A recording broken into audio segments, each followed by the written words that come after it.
大家好，我呢是在智利的，名字呢叫 Francisco。我在智利10几年，最早呢是到智利留学到智利来的，在智利学了1年西班牙语。目前呢在智利从事房产中介的工作，主要呢是为中国百货店找店面。智利呢从阿连德时期的社会主义，阿连德是第一个民主选举起来的一个社会主义国家，社会主义的政府。到后面的皮诺切的一个军事独裁，对这段历史可能会有点兴趣。阿连德呢，他其实是一个民选政府，但是他的这个民选政府呢，也是得到了当时的社会主义阵营、苏联、古巴、北朝鲜的支持的。就是阿连德他在竞选之前得到了苏联的一个资金的援助和宣传上的帮助，在执政之后，他的贴身保镖甚至都是古巴的军人。他甚至在那个智利叫北欧多这个地方建立了一个社会主义的个人的武装，这是引起皮诺切最后发起军事政变的一个原因。就是如果当时不发起这个政变，那么智利的民主化到形成的一个社会主义国家会变成一个社会主义的独裁国家。就这个情况下，皮诺切毅然发动了军事政变，取得了国家的政权，镇压了当时的那个阿连德政府的一些人员，最后在智利形成了一个军事独裁。那么皮诺切的军事独裁10几年，把智利的经济、政治各方面搞得非常好，非常平稳的发展。所以我都认为，智利的那个皮诺切的军事独裁阶段跟中国的改革开放是很相像的，因为他是从美国邀请了叫芝加哥小子这个经济学家搞自由经济，把整个经济搞起来。所以这对于智利国家来说，皮诺切其实是这个社会的拯救者，而不是一个屠夫。或许在过程中有一些血腥的发生，但是跟他为智利社会带来的利益来讲，是不足一提的牺牲。皮诺切特他有没有接受到美国的资助呢？CIA 的资助呢？我看到网上很多这么讲，但是我看他们的报道里面并没有很明显的讲这个事情。或许有隐秘的资助，或许有可能，但是应该是没有官方的资助的。因为智利呢，它一直是一个有悠久社会主义传统的国家，他们的民众呢比较朴实，也比较容易受到外界的干扰。所以当你提出一个平权啊、高福利啊这样的口号是很吸引人的，但是做这些草率的承诺能不能被履行，人民是缺乏深度的思考的。这就造成了有可能性因为民众的趋利或者民众的低素质不深入思考，通过选举形成一个社会主义国家。这一点在阿根廷、在委内瑞拉都发生。所以并不能说民众选出来的一定是个正确的方向，只能说民众选出来的是当时最能吸引民众利益的那一个方向。那你意思就是民众还是短视的？对，民众是趋利的，短视的。那这就又引申出一个问题了，就是如果按体制来说的话，那你是怎么看待民主跟独裁呢？民主和独裁只是人类社会中2个不同的社会制度而已。它本身不论是民主或者是独裁，这本身这2个字都是中性的，它并不要赋予它过高的色彩、感情色彩。不见得所有的独裁都是糟糕的，也不见得所有的民主都是好的。人类社会的发展并不是从独裁向民主的单线发展，人类的社会制度应该分文明的民主、文明的独裁、野蛮的民主、野蛮的独裁这4个区间的。当文明的独裁和野蛮的民主放在一起的时候，我们会发现文明的独裁是优越于野蛮的民主的，这颠覆了一般人的理念，觉得民主一定比独裁好这样一种陈旧的观念，并不是这样。我们要看它的制度的文明等级，而不是看这个制度的形式。独裁它的文明等级是由独裁者的文明等级来决定的。像皮诺切作为一个军事将领，他在取得政权以后，邀请了美国芝加哥小子经济学家搞自由经济，把智利的经济搞起来。在最后搞了一个全国的大选 ，See or No 这样一个选举，由人民来决定是不是保留他继续当权。从这两个细节可以看到，皮诺切是一个有高度文明等级的一个独裁者，他并不是一个很野蛮的独裁者。OK，那你是觉得就是程序上的正义跟结果上的正义，你是偏向哪？那一定要看结果啦。那你还是如果结果是善良的、善意的，即使程序上有一些瑕疵，也是可以被忍受的。我们不能够纯粹的坚持道德上的一个完美，而忽略对最终结果的一个良善的一个决定、一个判断。当地人的婚姻观、价值观是、爱情观是怎么样？智利呢很少有人结婚，有人结婚，但是不多。结婚的人可能都是来自比较好的家庭或者比较好的那个教育程度，他们有些人是还结婚的。绝大部分人，我估计可能70%-80%的人，他们只谈恋爱，不结婚，同居状态。在智利呢叫那个巴雷哈，就是伴侣。他们可能有3个小孩了还是伴侣，他们可能从20岁认识养了3个小孩，到时候快50岁了才去结婚。为什么有这样？一方面，因为智利一直是个天主教国家，所以他们的离婚非常的繁琐，它很难离。所以为了避免离婚的繁琐，他们干脆就不去结婚，这样一起生活。其次呢，从经济角度讲，智利女性呢，她们比较独立的，叫 feminista 女权主义者，她们在日常生活的开销都是自己付自己的账单，所以结婚和不结婚其实是没有本质的差距。两个人谈得好，那就在一起；谈不好，那就分手。第3点呢，智利之前它是有一夫多妻制的文化的。智利人是由2部分人种组成，一个是西班牙人，一个是马布切人。马布切人、印第安人，他们一直是一夫多妻制的社会，男的是战士，负责打仗；女人呢就是一个人找4个老婆、5个老婆，负责做家务。他们一直是这样一种社会环境。到西班牙人来了以后呢，他们抢了马布切人的女人做老婆，也是找4个老婆、5个老婆。所以女性在这个社会并没有像中国社会那么崇高的地位，所以他们都很习惯今天跟这个，明天跟那个，或者一个男的同时跟好几个女性保持恋爱关系，在智利是一个普遍现象。这个西语里面叫毕嘎弗洛，就像一个蜜蜂一样的毕嘎弗洛。所以结婚不结婚并不重要，反正开心了就在一起，不开心也不在一起，也没有经济上的牵扯，也没有对子女的眷恋。所以有很多子女，就他有不同的那个爸爸的小孩，不同的妈妈，有很多这样的兄弟姐妹。这就是我在想，为什么智利会有他的那个名字里面有2个姓，父姓和母姓。因为你不加父姓母姓，他可能自己有血缘关系的兄弟姐妹都搞不清楚。如果你大学生，然后跟一个乌克兰的电竞选手然后发生关系，被学校开除，然后又说有辱国格，你怎么看这个事情？我觉得一个大学生，他既然是个成年人，他当然有支配自己身体的一个权利。你学校只是供他学习的一个场所，他可能或许因为你的成绩不好，或者你缺课很多，去对你进行处罚，但绝不可能因为你在自己自由空闲生活时间里的个人行为对他进行处罚，这毫无道理嘛，是吧？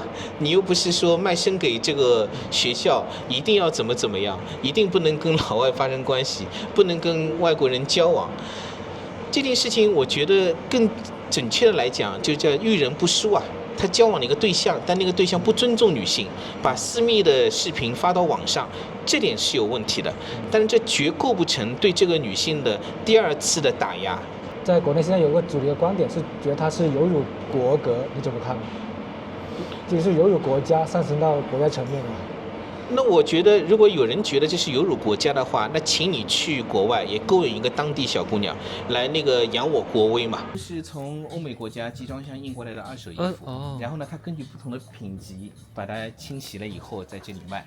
智利当地人的消费观是怎么样？你觉得？他没有觉得2手有问题啊，他们觉得很正常的。哦，很正常的。对 ，OK。尤其是一些礼服啊什么，他们特意去买2手，因为穿的次数很少。他参加一个婚礼，那么套一件就行了，套一次就行了。相当于是不是那么的追求物质的？他们的文明等级比较低，相当于中国的可能80年代、70、80年代那个状态。这个区域呢，就是以前的韩国街，对吧？对，这个就是韩国街，现在也是韩国街。有很多韩国人在这里经商，卖衣服、卖首饰，在这个区域。那像这个区域的铺位大概多少钱左右？300万比索或者500万比索，一个月也是有转让费的。转让费这里现在已经越来越少了，之前有，现在已经越来越少。OK。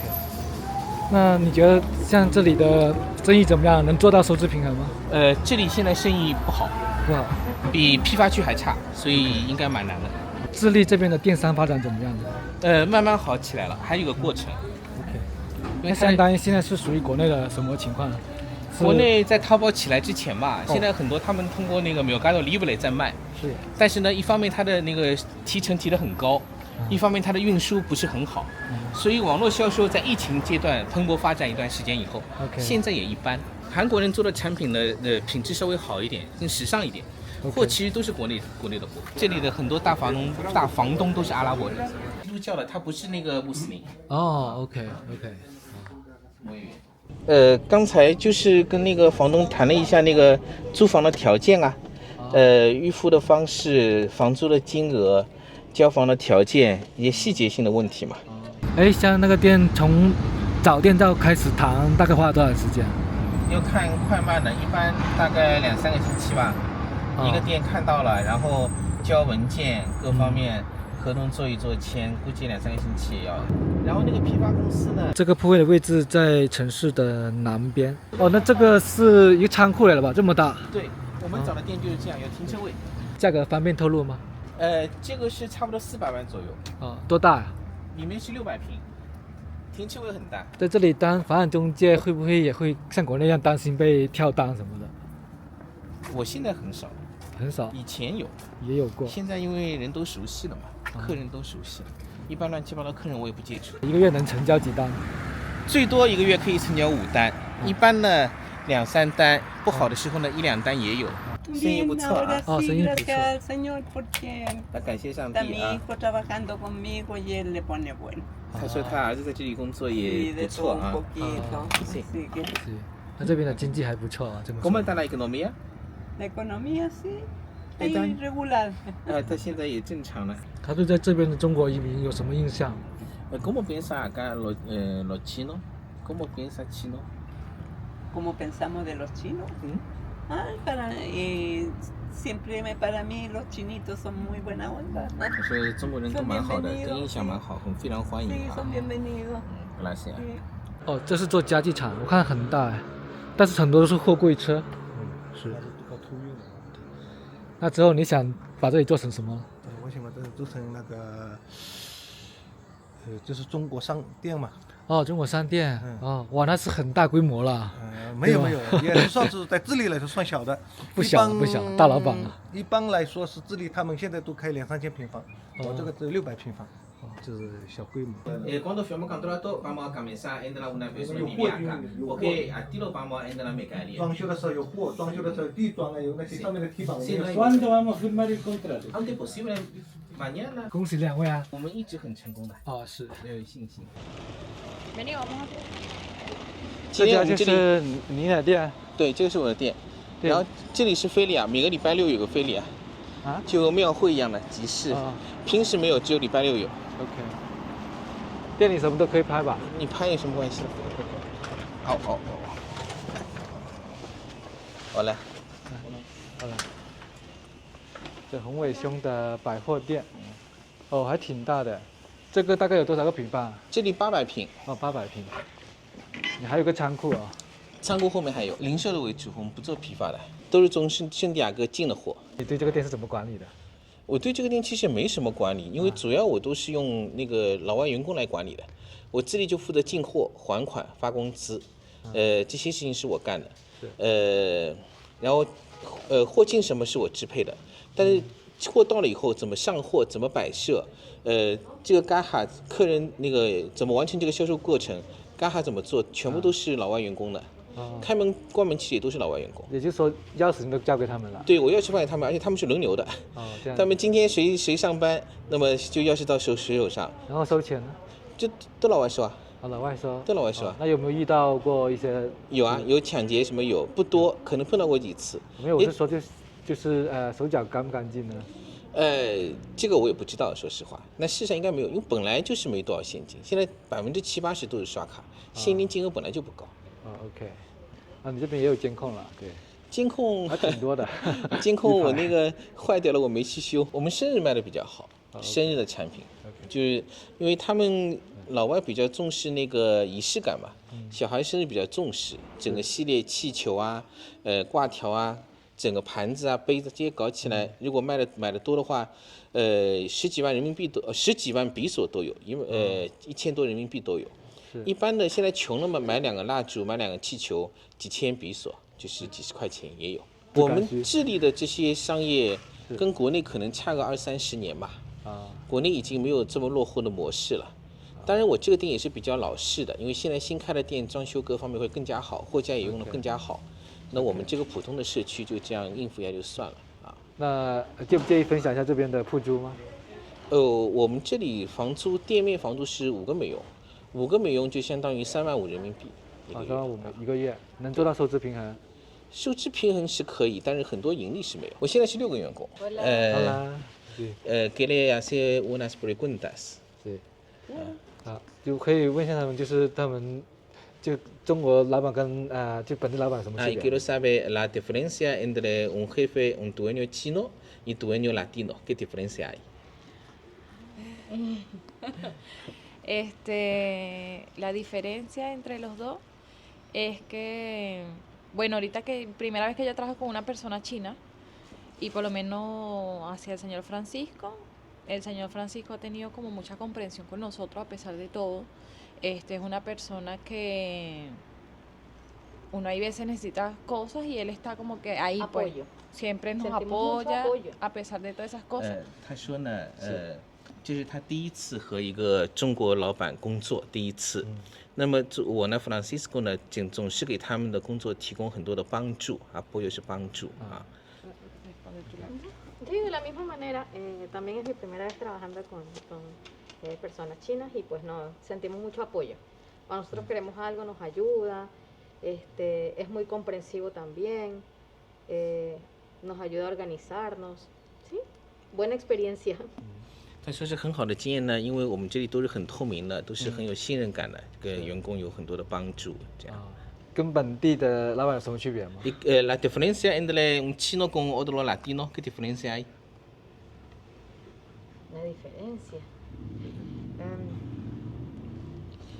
Yo creo que la verdad no tenemos mucha diferencia. No, porque igual. Somos iguales.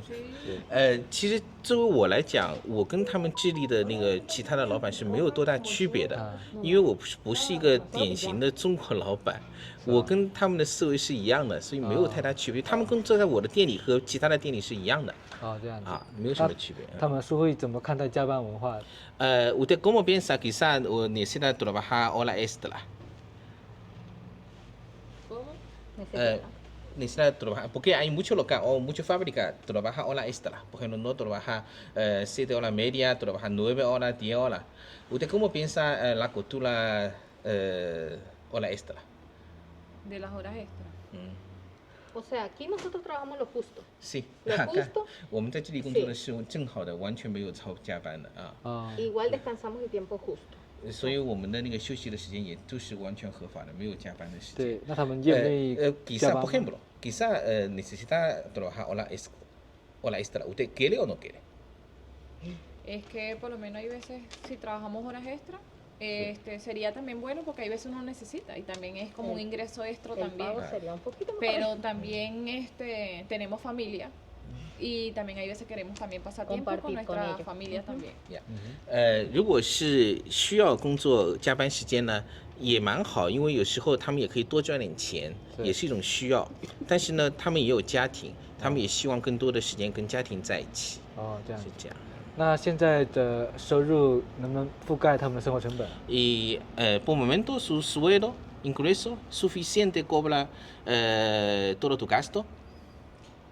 Bueno, ahorita aquí en el país de Chile está el sueldo mínimo, que son 530.000 pesos, de la cual, obvio, sí, el ingreso, o sea, subió mucho la economía, ha aumentado mucho las cosas, pero sí nos subasta un poco a lo que podemos como que estar acá. Organizándonos también un poco organizándonos con el sueldo bien, y en la casa. pero es un sueldo que si sería un poquito más elevado sería bueno, pero sí igualito sí nos rinde el sueldo. Hola. 目前在他们这里的收入呢是最低工资是53万，这是个法定最低工资。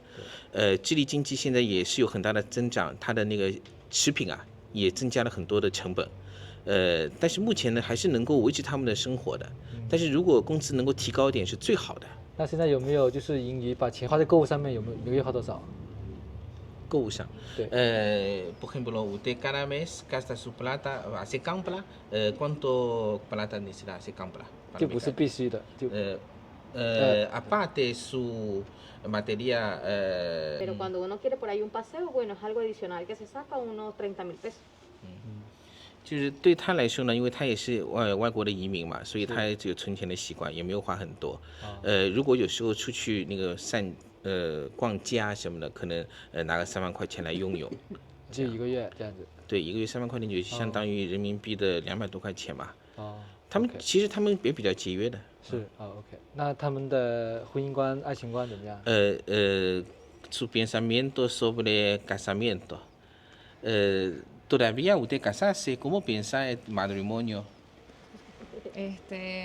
Bueno, el casamiento. Yo tengo una familia. 他是有一个家庭的。Tengo un hijo. Tengo un hijo de 4 años. Va para 4. Y tengo mi pareja. Ya tenemos 7 años juntos. 有她的男朋友已经7年了在一起。Y de casarme podría ser un poco más adelante cuando ya me siento un poco más estable. 关于婚姻的话，可能。Ya que también estoy en un país extranjero, estoy en Chile, yo soy venezolana y me gustaría tener como algo estable para ya casarme. 他希望他的生活状态更稳定的时候再去结婚。就是有小孩，但是还没有结婚。对，还没有结婚，跟男女朋友关系。这个可能在智利蛮普遍的。对，蛮普遍的。那他们会就是要等到稳定下来，就是他的标准是怎么样？比如要男孩子有房有车还是怎么样的？¿Qué sentido es más estable? ¿Necesita tiene casa, auto? ¿Cómo es? O sea, de estabilidad yo hablo de tener una casa, porque todavía no la tengo. Tener como una estabilidad económica, tener algo mío, que ya no sea necesario yo trabajarle a otra persona, sino yo tener algo mío. Eso es tener como una estabilidad. 他有一个稳定的一个收入是属于他的，那么他才觉得有安全感。那他就可以结婚。Así tú sientes más seguro, así puede casarse. Exacto. OK， sí。经济上的独立状态啊。对，还是要看经济的。对，可以讲一下他们的社会保障之类的吗？Beneficios. En Chile hay casa, departamento de subsidio.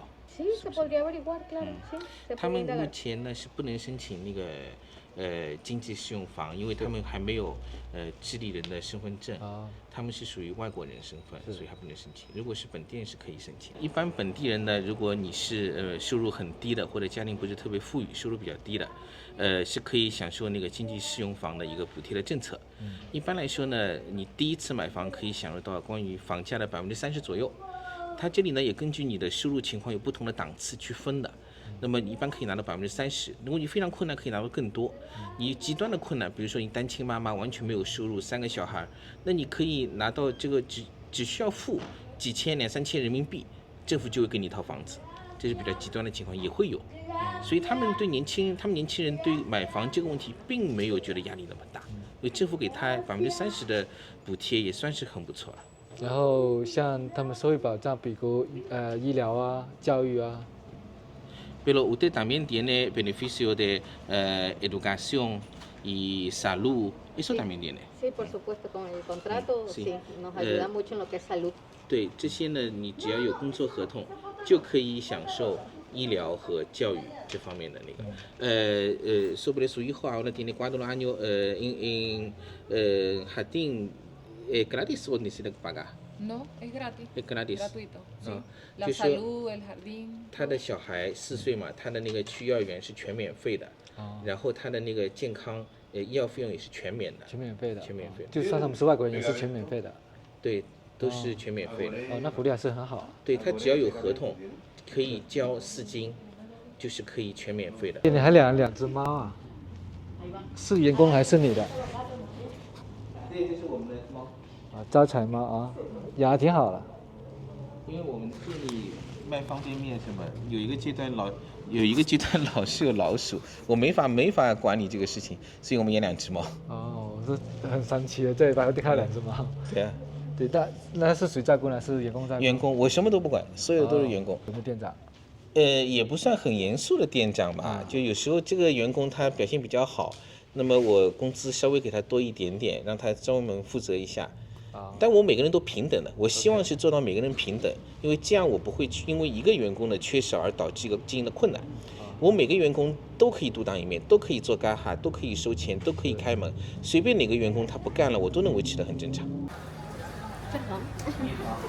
在这边租铺位的话，有什么行规的可以讲一下，包括免租期多少啊什么的。其实在治理房地产跟国内房地产最大的一个区别，治理是有一个叫物业费的一个计价单位的。物业费呢，它是根据通货指数变动的，它是以房地产专用的一个计价单位。它呢是你租赁、买卖房地产都有物业费来计算，而物业费的上涨和下跌体现了它经济的通胀或者通缩。比如说国内的房子从1万块涨到2万块，它其实混合了2个概念，一方面是通胀的因素，一方面是房价市场需求的一个因素，所以这些因素往往被房价的上涨所掩盖了，但事实上它可能并不是房价的上涨，而只是通胀的上涨。那么这一点在治理的话，就通过物业费这个系数来体现了哪些是通胀，哪些是上涨。治理的房价真正的市场需求的上涨是不大的，但是它的通胀引起的上涨是蛮大的。就像我在2013、14年来的时候，它那个时候的物业费才16000多，到现在已经是39000多了。那么就是说，这是怎么一个计价呢？可能它是每天那个税务局根据当天的通货系数来调整的，每天调整。当你的经济非常活跃的时候，那么它的物业费就拼命的上涨，它一年可以上涨10%、20%、30%都有碰到过。如果经济萧条，比如说08年经济萧条，它就下跌。它下跌相当于是就我交了房租也会跟着下跌。对，是的，这是非常公平的，就是房东可以根据这个物业费计价来体现它的通胀的一个收益，或者一个通缩的一个贬值，在这个里面来，所以这是比较科学的一个做法。当然也有人讲物业费的这个设计是有利于房东，因为作为房东来说，它会体现这个通胀的一个收益，而对租客来说，它会因为物业费的不断上涨，增加它的房租的一个负担。另外呢，还叫那个用比索计价，然后加消费指数1%C，也是有的。1%C呢，一般合同签下来可能是1个季度调整一次，或者半年调整一次，1年调整一次，是这样。所以它的涨幅实际上应该是跟物业费差不多，但是比物业费稍微仁慈一点。商业地产的免租期，它一般是以你装修、百货这样一个时间为计算的。那么当然有一些特别紧俏的店面，它不给免租期也遇到过，一般都会给。习惯上呢1-2个月、2个月，或者装修很大的，可能3个月。一般签合同呢是1个月押金，1个月租金，然后免租期以后呢，就第1个月就已经享受掉了，已经付掉了，然后在后面再每个月付。租金是每个月支付的，每个月5号之前支付，一般是这样。但我们是看有些你谈判了是要就是1个季度或是1年。这是一般在这个房子需要房东建的情况下。因为房东他也没有那么多资金，那么希望租客多付一点，减少他的那个资金压力，这是有的。那么因为是建呢，有很多智利房东收了钱不建，那么我们就会跟他谈，我们这个预付分期付，先付一点，建了一半再付一点，最后再付一点，来保证那个资金的安全。因为也有很多房东骗人的，收了这个钱不建，或者同一块地收3个人的钱，这些都发生过。其实中国人在租店里面上当吃亏的是很多，很普遍。那今天也就是一天的结束啊，要不对这一天做个结束，或者是包括也相当于是对你这10几年在智利的一个总结。今天呢，阿克也看到了，今天作为我一个房产中介，忙碌的一天，但是我比较享受这种状态，因为什么呢？因为我觉得在这个社会有价值所在。就我所提供的服务对整个社会是有帮助的，不论是对这个社会的推动，或者对于我的客户、房东都是有好处的。我作为一种润滑剂，促进了这个社会向文明的发展，这是价值所在。那么我从一个繁华的大都市跑到智利这么一个落后的社会，很多人会不理解为什么。但是我对于人生的看法呢，并不仅仅是物质的享受，繁华的市容，我更看重的是一个是自由的空间和对于游戏规则的一个遵守。毕竟这是个商业社会，你的付出可以得到合理的回报。也让我看到了这么多年以来这个社会的变迁，也给我一个很多的思考，就是智利社会的一个变迁，将来可能在中国社会的演变里面会重复的发生。所以智利其实是一个人类社会制度的一个实验田，所以这些经验都是很可贵，或许将来有一天会为中国社会的变得更加美好积累点经验，发挥点作用。总的来说，我对我这10几年还是觉得蛮好的，蛮满意的。我活得很愉快，很开心。也逃避了国内目前的职业上的一种窘境，在这里有一个新的天地。那么将来对我来说，可能会有更广阔的空间去发展。那么我也寄予在国内的朋友或者在全球各地的朋友，都能够找到自己人生的一个立足点，有更好的发展。展望未来，要找到自己的一个点，未雨绸缪，要想到更加遥远的一些未来，这样人生就会变得很轻松。我到这里来，其实也是给自己一个更大的空间，放弃眼前的繁华，但是追求了更自由、更大的发展的一个前途，就是这样。谢谢大家。